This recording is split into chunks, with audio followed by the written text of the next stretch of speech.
بكماله كشف الدجى بجماله حسنت جميع خصاله صلوا عليه وآله بلغ العلا بكماله كشف الدجى بجماله حسنت جميع خصاله صلوا عليه وآله।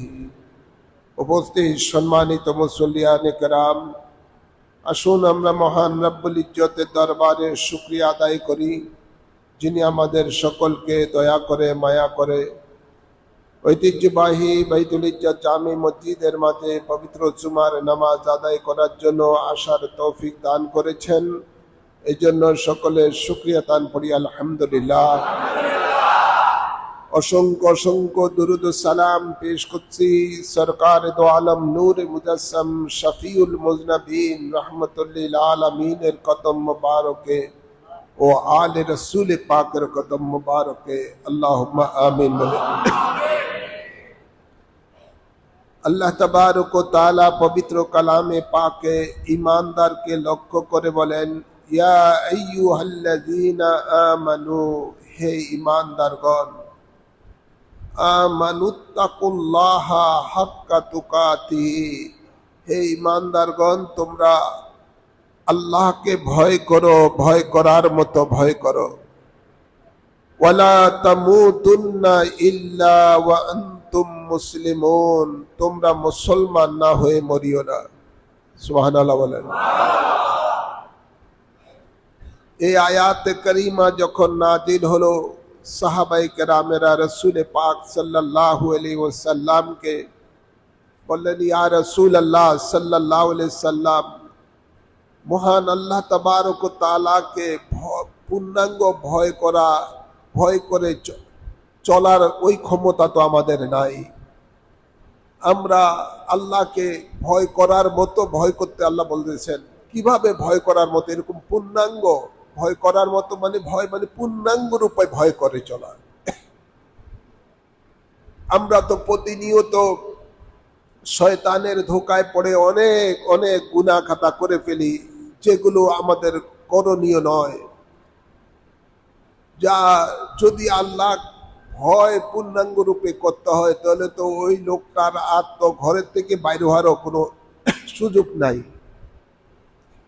ঘরের থেকে বের হলেই চোখের জিনা, রাস্তাঘাটে চললে চোখের জিনা পড়ে, মনের জিনা হয়ে যায়, কানের জিনা হয়ে যায়, কত রকমের পাপ, হাতের গুনাহ, পায়ের গুনাহ, কত রকমের বেগানা মেয়ে সামনে পড়ে যায়, চোখে নজর পড়ে যায়, চোখের গুনাহ হয়ে যায়, নানা গুনাহ মানুষের জীবনে হয়ে যায়। তো আল্লাহ বলেন, তোমরা ভয় করার মতো ভয় করো, অর্থাৎ পূর্ণাঙ্গ রূপে আল্লাহকে ভয় করো। একজন মুমিন মুসলমান ঈমানদারের আল্লাহকে পূর্ণাঙ্গ রূপে ভয় করার মতো ওরকম ক্ষমতা সকলের তো না হতে পারে।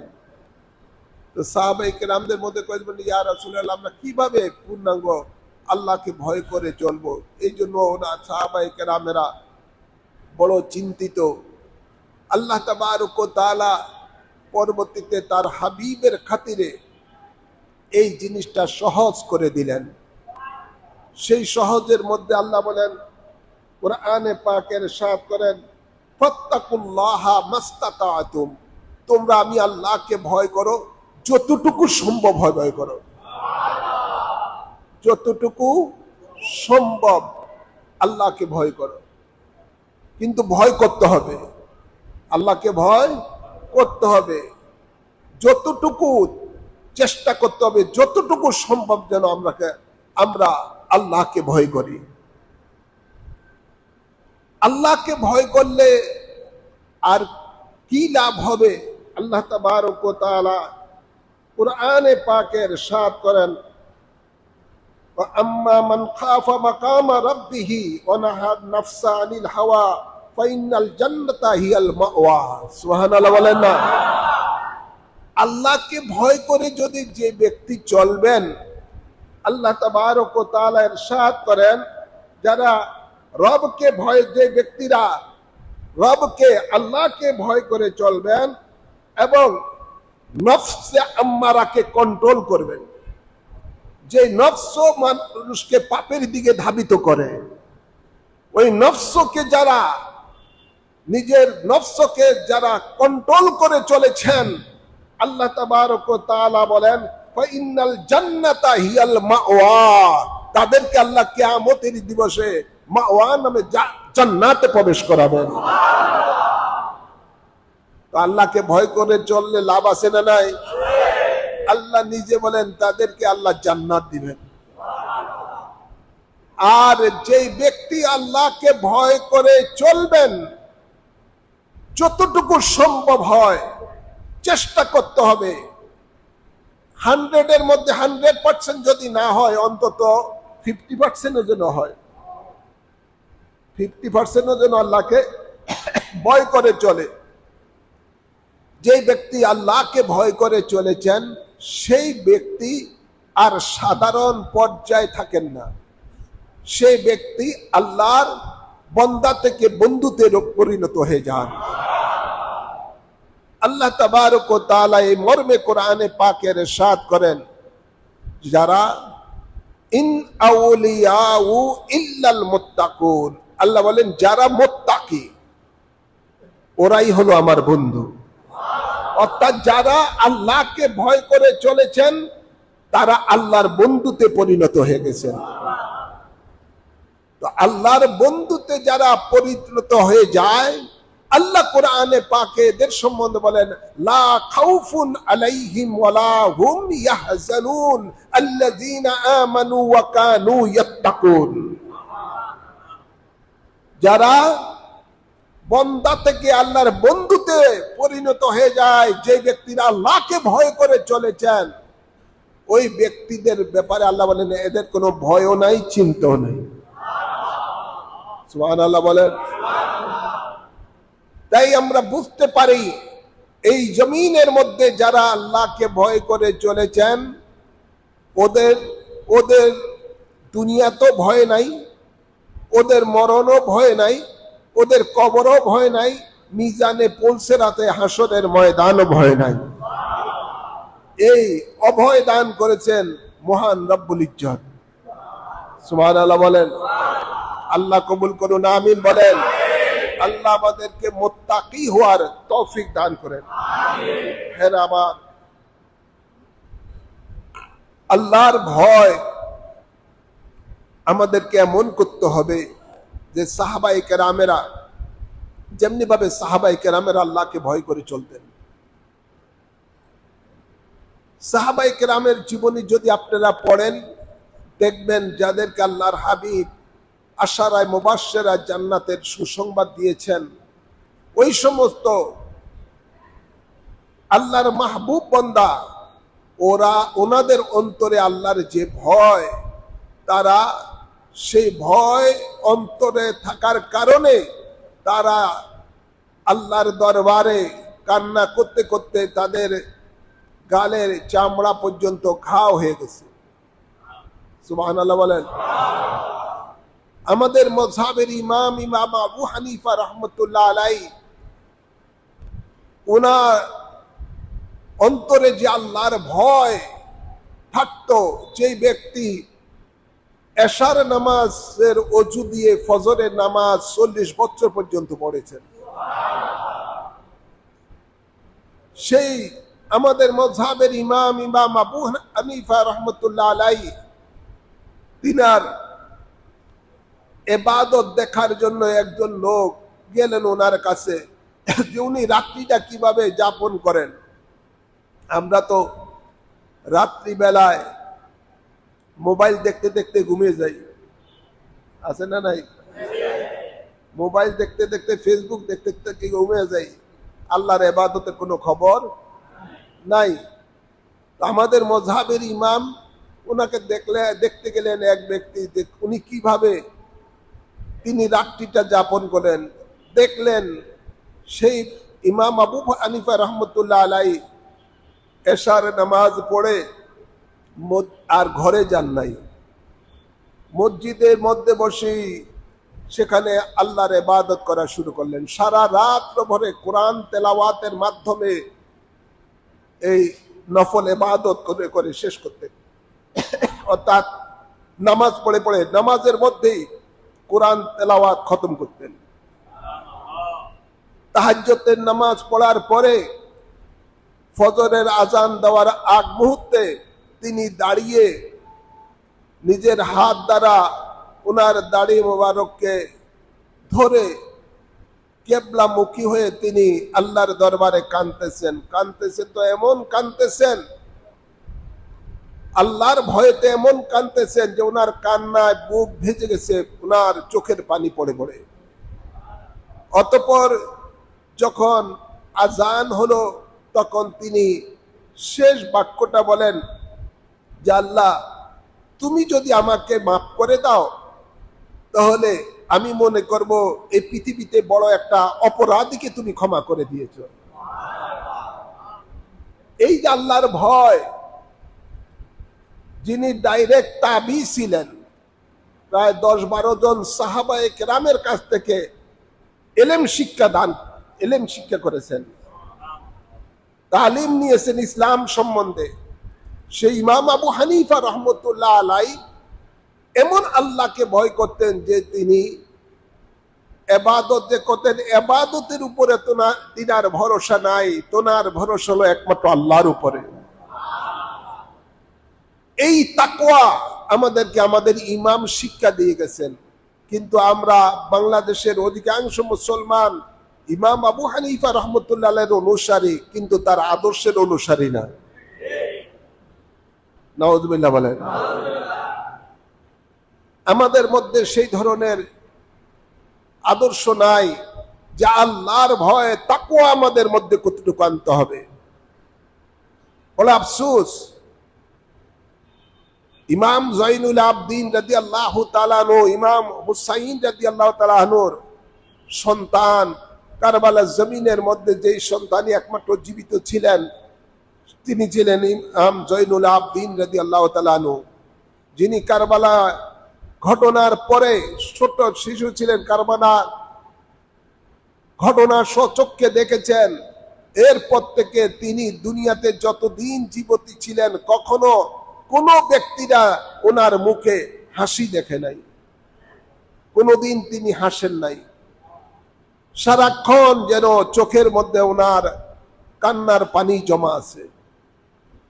একদিন ইমাম জয়নুল আবদিন রাদিয়াল্লাহু তাআলা আনহু খানায়ে কাবার সেহেনের সামনে দাঁড়িয়ে মুখের মধ্যে উনি রুমাল দিয়ে ঢেকে, মুখটা ঢেকে আল্লাহর দরবারে এমন ভাবে কাঁদতেছেন আর বলতেছেন, আল্লাহ তুমি আমাকে ক্ষমা করে দাও, আল্লাহ তুমি আমাকে ক্ষমা করে দাও। ওনার কান্নার আওয়াজে, চিৎকারে তাওয়াফকারীদের তাওয়াফ বন্ধ হয়ে গেছে। হযরতে আব্দুল্লাহ রাদিয়াল্লাহু তাআলা আনহু তিনি পিছনে ছিলেন, তিনি বললেন, এই লোকটার কান্নার চোটে আমাদের ইবাদত পর্যন্ত আমরা করতে পারি না। পরে দিয়া হযরতে আব্দুল্লাহ রাদিয়াল্লাহু তাআলা আনহু বলেন যে আমরা অনেকেই বলতেছিলাম যে আল্লাহ, এই লোকটা তোমার কাছে এমনি ভাবে কান্নাকাটি করতেছে, আল্লাহ ওর পক্ষ থেকে আমরা তোমার কাছে সুপারিশ করি, আল্লাহ তাকে তুমি মাফ করে দাও। তারপরও কান্নার রোল বয়ে যাচ্ছে, কান্নার শেষ করে না। হযরতে আব্দুল্লাহ রাদিয়াল্লাহু তাআলা আনহু ইমাম জয়নুল আবদিনের কাছে গেলেন। উনি জানেন না, যে কেউই জানে না উনি যে হযরতে জয়নুল আবদিন রাদিয়াল্লাহু তাআলা আনহু। তিনি সামনে আসলেন এই জন্য যে এই লোকটা কে, অপরাধীটা কে, যে এমনি ভাবে আল্লাহর দরবারে আল্লাহর ভয়েতে কাঁদতেছেন। তিনি যখন তার সামনে আসলেন দেখলেন মুখ ঢাকা, চিনার কোনো উপায় নাই, রুমাল দিয়ে মুখ ঢাকা। তখন তিনি ওনার চেহারা থেকে রুমালটা সরাইলেন দেখার জন্য এই লোকটা কে এভাবে কাঁদতেছেন। যখন সরাইলেন রুমালটা তখন তিনি একটা চিৎকার দিয়ে আওয়াজ করলেন, হে খানায়ে কাবার তোয়াফকারীরা, যিনি এতক্ষণ পর্যন্ত, দীর্ঘক্ষণ পর্যন্ত যিনি কাঁদতেছেন, তার আল্লাহর দরবারে যে তাকে ক্ষমা করে দেওয়ার জন্য তিনি তো সাধারণ কোন লোক নয়, তিনি হলেন আওলাদে রাসূল ইমাম জয়নুল আবদিন রাদিয়াল্লাহু তাআলা আনহু। তো যাদের কদমের ধুলার জন্য জান্নাতের হুর ও গেলমা পাগল, যাদের কদমের ধুলার জন্য জান্নাত পাগল, যার আব্বাজান জান্নাতের সরদার, যার আব্বাজান জান্নাতের সরদার, যার যার আপনার দাদি জান্নাতি মহিলাদের সরদার, আহা, সেই তিনি যখন এভাবে আল্লাহর দরবারে কাঁদতেছেন যে আল্লাহ তুমি আমাকে ক্ষমা করে দাও, তো ওনাদের মধ্যে যে তাকওয়া, আল্লাহ বলেন ইয়া আইয়ুহাল্লাযীনা আমানুত্তাকুল্লাহা হাক্কা তুকাতিহি, ওনাদের জীবন পড়লে, জীবনী দেখলে বুঝতে পারবেন যে আল্লাহ বলেছেন যে ঈমানদার, এই ঈমানদারগণ তোমরা আমি আল্লাহকে ভয় করার মতো ভয় করো।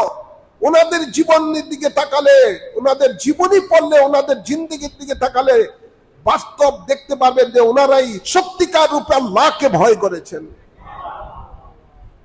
ওনারাই সত্যিকার রূপে আল্লাহকে ভয় করেছেন।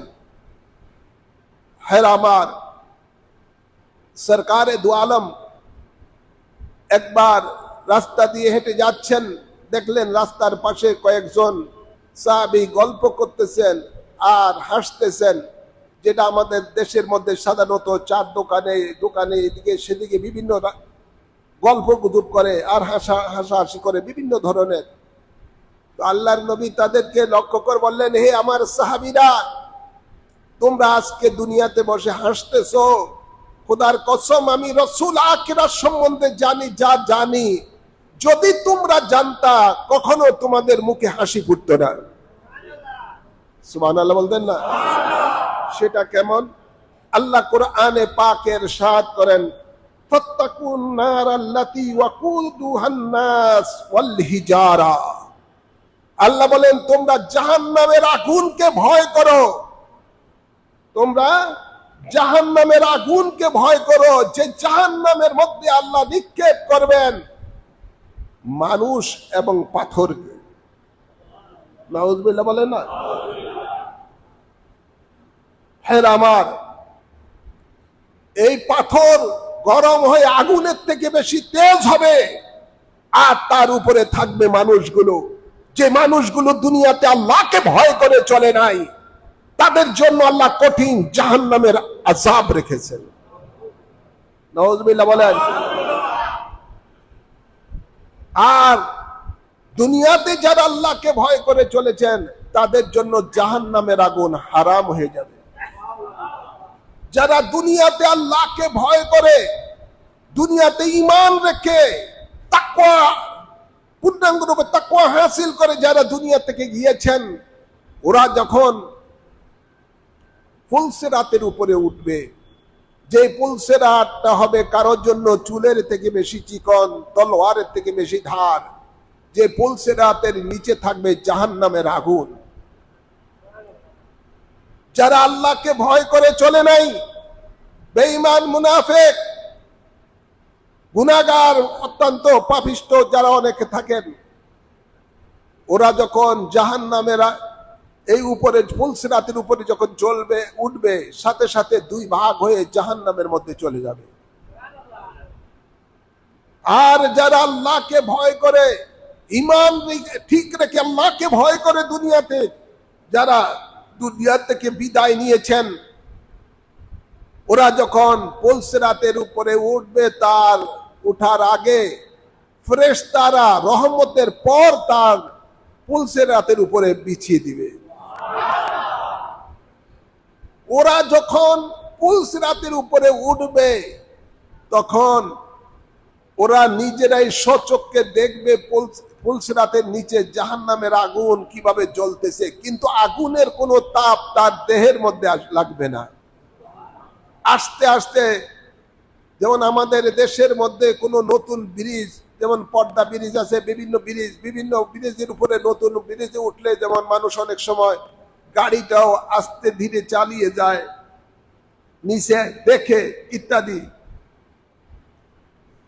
ঠিক এমন ভাবে যারা দুনিয়া থেকে আল্লাহকে ভয় করে ঈমান নিয়ে যাবেন, ওরা যখন ফুলসিরাতের উপরে উঠবে ওরা আস্তে আস্তে যাবে, ওদের কোনো তাড়া নাই, কোনো তাড়া নাই।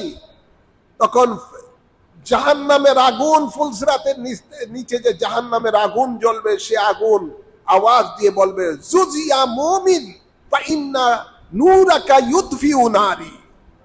হে মুমিন, তুমি তাড়াতাড়ি করে এই ফুলসিরাত পার হয়ে যাও, তোমার হৃদয়ের মধ্যে, অন্তরের মধ্যে যে নূর রয়েছে, তাকওয়ার নূর, ঈমানের যে নূর রয়েছে, এই নূর আমার জাহান্নামের আগুনকে পানি করে দিচ্ছে।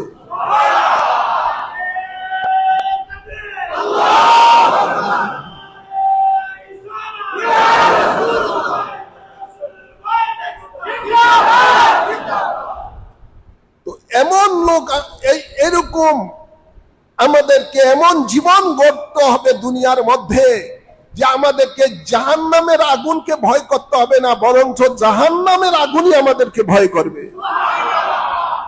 এমন জীবন গড়া দরকার আছে না নাই? আল্লাহ কবুল করুন, আমিন বলেন। সেটা একমাত্র সম্ভব আল্লাহর ভয়ের মাধ্যমে।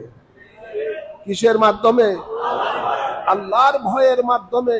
আল্লাহর ভয় অন্তরে যদি থাকে, তখন জাহান্নামও আপনাকে ভয় করবে, জাহান্নামও আপনাকে ভয় করবে। যার অন্তরে আল্লাহর ভয় নাই, তার জন্য জাহান্নামের আগুনের ভয় আছে, পুলসিরাতের ভয় আছে, হাসরের ময়দানের ভয় আছে, সব জায়গায় ভয় আছে।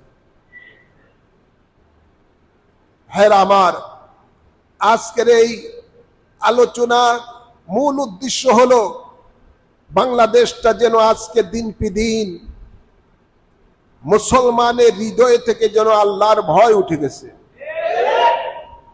আল্লাহর ভয় নাই।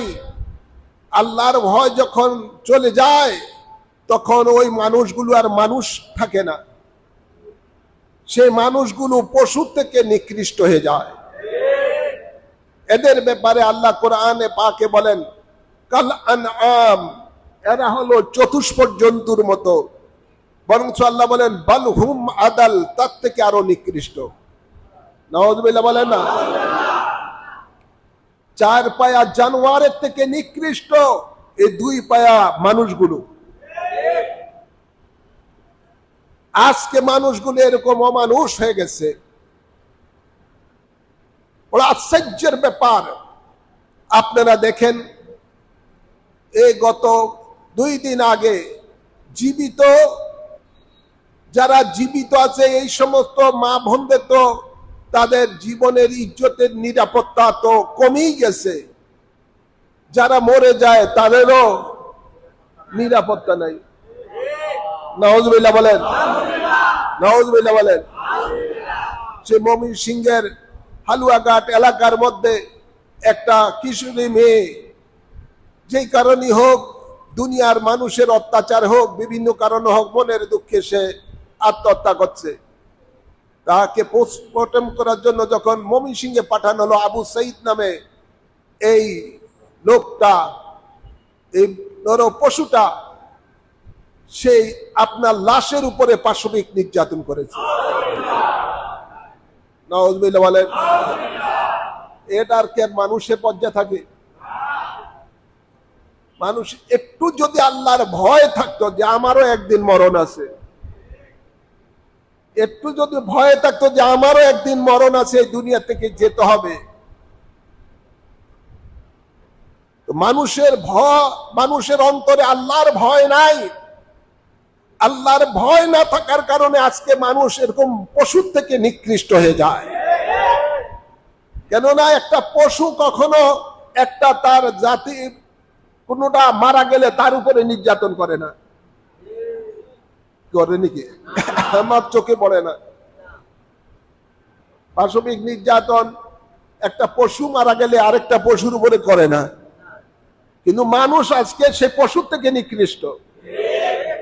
আল্লাহ বলেন, এরা হলো কাল আনআম বাল হুম আদাল, তার থেকে আরো নিকৃষ্ট, পশুর থেকে নিকৃষ্ট। নাউযুবিল্লাহ বলেন। এরপরে দেখেন ওই গাজীপুরে একজন বয়স্ক, অনেক বয়স্ক ইমাম, যে কোনো ইসকনের না কিসের বিরুদ্ধে কি কথা বলছে, তাকে অজ্ঞান করে নিয়ে গেছে। সে কোথায়? বর্ডার সাইডের মধ্যে, সেখানে তার অজ্ঞান করে লাশটা, আপনার দেহটা ফেলে রাখছে। মারতে নিয়েছিল, হয়তো বা মারতে পারে নাই। তো এইভাবে চতুর্দিকে আপনার এমন কোনো জায়গা নাই যে আজকে একজন সাথে কারো যদি দুশ্মনী থাকে, সে যদি তাকে বাড়িতে না পায়, তার মা বোনকে যদি পায়, তাদের সাথে পাশবিক নির্যাতন। নাউজুবিল্লাহ বলেন। তো মানুষ আর মানুষের পর্যায়ে নাই। আজকে বাংলাদেশটা একটা নরকে পরিণত হয়েছে, একটা নরকে পরিণত হয়েছে বাংলাদেশটা। অথচ মানুষ মনে করেছিল আপনার 5ই আগস্ট 2024 সালের পরে মানুষ একটা শান্তিতে থাকতে পারবে, কিন্তু শান্তি আর মানুষের চোখে নাই। থাকবে কোত্থেকে? গোড়াতে যখন দোষ থাকে, শাখা প্রশাখায়ও দোষ হয়ে যায়। যারা শাসক তারাই তো ইসলাম বিদ্বেষী, তাদের মধ্যেই তো তাকওয়া নাই, আছে নাকি? তাদের মধ্যেই তো তাকওয়া নাই, তাদের মধ্যেই তো খোদা ভীরুতা নাই। তো যাদের মধ্যে তাকওয়া নাই, খোদা ভীরুতা নাই, এদের দ্বারা দেশের মানুষ কতটুকু নিরাপদ থাকবে? আল্লাহ আমাদেরকে, জাতিকে হেদায়েত দান করুন। আমিন বলেন, আমিন বলেন। আমি আপনাদের সকলকে বলবো, আসুন আমরা ঐক্যবদ্ধ হয়ে খোদা ভীরু লোকদেরকে সংসদে পাঠাই। যে মানুষগুলো রাষ্ট্রের ক্ষমতায় গিয়ে আল্লাহকে ভয় করে, সেই মানুষগুলো মানুষের সত্যিকার রূপে মানুষের সেবক হবে। আপনি জানেন, ফারুক আজম রাদিয়াল্লাহু তাআলা আনহু অর্ধ পৃথিবীর যখন শাসন করতেন, তখন তিনি ঘোষণা দিচ্ছেন, হে লোকেরা শুনো, আমার পরিচয় কি? কুনতু মা'আন নবী সাল্লাল্লাহু আলাইহি ওয়াসাল্লাম ওয়া আবদুহু ওয়া খাদিমুহু। আমি ছিলাম নবীর একজন সঙ্গের সাথী, আমি নবীর একজন আদনা গোলাম, তার খাদিম ছিলাম। যার জীবনটা হলো নবী পাকের রঙে রঙিন, যিনি নবী পাকের গোলাম বলে দাবি করেন, তিনি যখন ক্ষমতায় গেলেন, তখন তিনি বললেন যে আমার এই রাজত্বের মধ্যে যদি একটা কুকুরও না খেয়ে মরে, এর জবাবদিহিতা কিয়ামতের দিবসে আল্লাহর কাছে আমাকে দিতে হবে। এরকম আল্লাহর ভয় ছিল। শুধু তাই না, মানুষ শুধু নিরাপদ নয়, বরঞ্চ মানুষ তো নিরাপদ থাকবেই, বরঞ্চ একটা পশু পর্যন্ত, এই সমস্ত লোকদের, তাকওয়াবান ব্যক্তির যখন ক্ষমতায় যায়, তখন নিরাপদ একটা পশু পর্যন্ত থাকে। যার ন্যায় বিচার এমন ছিল, ওনার সন্তান অপরাধ করেছেন, সেই বিচারে সাধারণ মানুষ যে ধরনের বিচার পেত, ঠিক ওনার সন্তান অপরাধ করার কারণে ঠিক সমপরিমাণ বিচার তিনি সন্তানের উপরে করেছেন। যাদের তাকওয়াবান খোদা ভীরুতা লোক যখন ক্ষমতায় যায়, তখন তাদের অবস্থাটা কেমন হয়? যিনি অর্ধ পৃথিবী শাসন করেছেন, করার পরে তিনি যখন দুনিয়া থেকে বিদায় নিলেন, লোকেরা গেলেন তার ঘরের মধ্যে, দেখি কি সম্পদ ওনার ঘরের মধ্যে আছে। সকলে যে দেখলেন ফারুকে আজমের ঘরের মধ্যে এক বেলার খানা খাওয়ার পর্যন্ত রসদ নাই। যিনি মানুষের সেবা করতেন, আর যতটুকু সময় পাইতেন কাপড় টাপড় সিলাই করে বাজারে বিক্রি করতেন, ওটা দিয়েই যা আয় হতো সংসার চালাইতেন। আর আমাদের দেশের লোকেরা যখন ক্ষমতায় আসে, ইউনূস তো তার হাজার হাজার জনগণের ট্যাক্স, সম্পদের টাকা, ট্যাক্সের টাকা তিনি মাফ করে নিয়ে যান। ব্যবসার মধ্যে আরো 5 বছরের মধ্যে কোনো ট্যাক্স থাকবে না। কথা বুঝছেন না? আগে নিজের আখের গোছান, তারপরে যায় অন্যের হিসাব। এই হলো আমাদের সমাজের লোক। দেশ যাদের মধ্যে আল্লাহর ভয় নাই, ওরা যখন ক্ষমতায় যায় তখন জনগণ আর শান্তিতে থাকে না, দেশ শান্তিতে থাকে না। যাদের মধ্যে আল্লাহর ভয় থাকে, ওরা যখন ক্ষমতায় যায় তখন দেশের মানুষ শান্তিতে থাকে, দেশের সবকিছুর মধ্যে শান্তি বিরাজ করে, কোনো অন্যায় অবিচার কোনো কিছুই থাকে না। কিন্তু আল্লাহর ভয় যার অন্তরে থাকবে, আমরা এই জিনিসটা ভুলে যাই। মুসলমান ইমানদার দাবি করি, অথচ যখনই আমরা যাদেরকেই পাঠাই রাষ্ট্রের ক্ষমতার মধ্যে, তখন আমরা আর ভালো মন্দ বিচার করি না। নগদ যা পাওয়া যায় সেটা পকেটে নিয়ে দেই, বাকি 5 বছরের কোনো চিন্তা নাই। নাউজুবিল্লাহ বলেন। এই চরিত্র আমাদের চরিত্র পাল্টাতে হবে। আমরা নিজেরা নিজে পরিবর্তন আনতে হবে, নিজেদের মধ্যে তাকওয়া আনতে হবে, নিজেদের মধ্যে খোদা ভীরুতা আনতে হবে, ফরজগারিতা আনতে হবে, আল্লাহর ভয় নিজের মধ্যে আনতে হবে।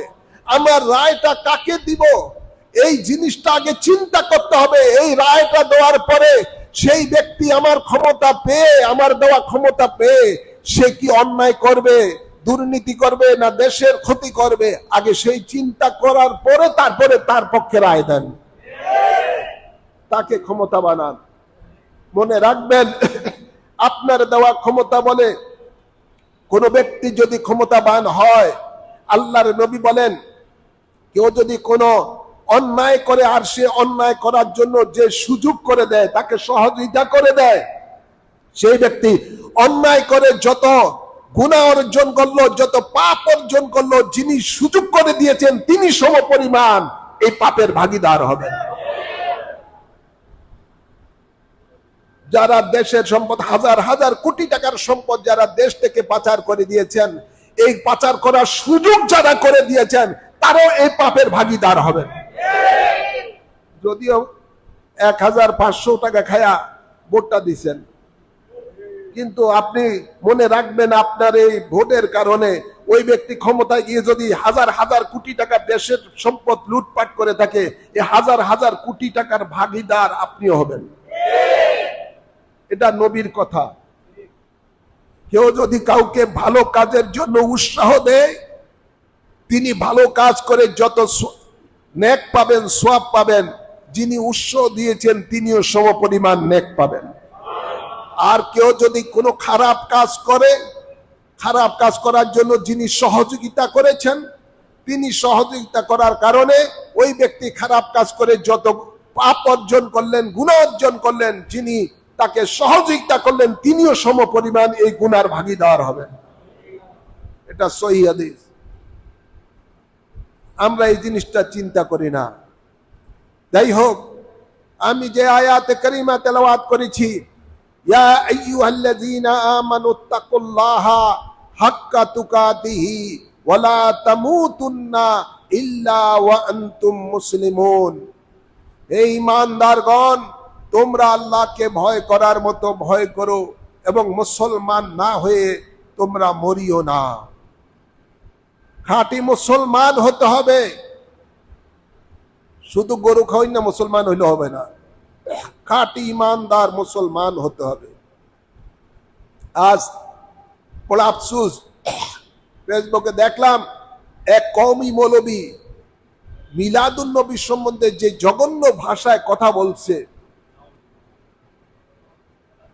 এই লোকটা নিঃসন্দেহে কোনো অবৈধ সন্তান হবে। এটা মানুষের পর্যায়ে নাই। এমন জঘন্য, আমার ভাষায় মুখে আনতে চাই না যে রাসূলে পাকের শানে কি জঘন্য কথাবার্তা বলছেন এবং মিলাদ ও কিয়ামের বিরুদ্ধে কথাবার্তা বলছেন। আজকে দেখবেন তার বক্তব্য ফেসবুকে ভাইরাল হয়ে আছে, মাথায় টুপি, পাঁচকল্লি টুপি। এই মৌলবীরা এই ধরনের কথাবার্তা বলে, তো কোথায় মুসলমান? কোন ইমানদার মুসলমান কখনো নবীর শান ও মানে আজমতের উপরে তো সামান্যতম বেয়াদবি করতে পারে না। ওরাই বেয়াদবি করে যাদের জন্মের দোষ আছে, ওরাই বেয়াদবি করে যাদের ঈমান নাই।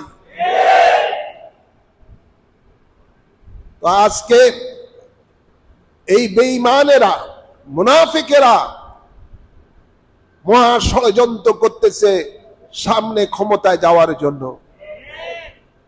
আপনাদের সকলকে এই ব্যাপারে চোখ কান খোলা রাখতে হবে। বদ আকীদার, নবীর দুশ্মন, অলির দুশ্মন যারা, এদেরকে ভোট দেওয়া হারাম, এদের সংগঠন করা হারাম, এদের সাথে কোন রকমের সম্পর্ক রাখা যাবে না। এদিকে সকলকে খেয়াল রাখতে হবে। আমরা আহলে সুন্নাত ওয়াল জামাতের আকীদার অনুসারী যারা, আমাদের সংগঠন ইসলামিক ফ্রন্ট বাংলাদেশ, আরো অন্যান্য সংগঠনও রয়েছে। তো ইসলামিক ফ্রন্ট বাংলাদেশ চেষ্টা করছেন যে বাংলার জমিনে কোরআন সুন্নাহ রায় কায়েম হবে, সেটা হবে সুন্নিয়তের ভিত্তিতে। কিসের ভিত্তিতে? কোরআন সুন্নাহর রাজ কায়েমের কথা মুনাফিকেরাও কয়, নবী ওলি দুশমনেরাও বলে মানুষকে ধোঁকা দেওয়ার জন্য। যাদের ইসলামের সঠিক রূপরেখা আহলে সুন্নাত ওয়াল জামাতের আকীদা, সে আকীদার সংগঠন যেটা, সেটার নামই হলো ইসলামিক ফ্রন্ট বাংলাদেশ। আমরা চেষ্টা করছি বৃহত্তর সুন্নি ঐক্য জোটের মাধ্যমে সংসদে গিয়ে কোরআন সুন্নাহর রাজ কায়েম করার জন্য, এবং এক ঝাঁক তাকওয়াবান ব্যক্তি যেন সংসদে যেতে পারে, আল্লাহ সেই তৌফিক দান করে। সেই চেষ্টাই আমরা করে যাচ্ছি, আল্লাহ কবুল করুন। সেই চেষ্টার মধ্যে আপনাদের সকলের শামিল হওয়া দরকার আছে না নাই? আল্লাহ কবুল করুন, আমিন বলেন। তো নারায়ণগঞ্জের মধ্যে ইনশাআল্লাহ সামনে 1 জানুয়ারি শিল্পকলা একাডেমিতে সকাল 10টায় নারায়ণগঞ্জের মধ্যে জেলা ইসলামিক ফ্রন্টের কাউন্সিল হবে ইনশাআল্লাহ। ইনশাআল্লাহ বলেন। আপনারা সকলে সেই কাউন্সিল অধিবেশনের মধ্যে অংশগ্রহণ করে যোগ্য লোকদেরকে নেতৃত্ব দিয়ে নারায়ণগঞ্জের মধ্যে যেন সুন্নিয়তের একটা রাজ কায়েম হয়। আল্লাহ কবুল করুন।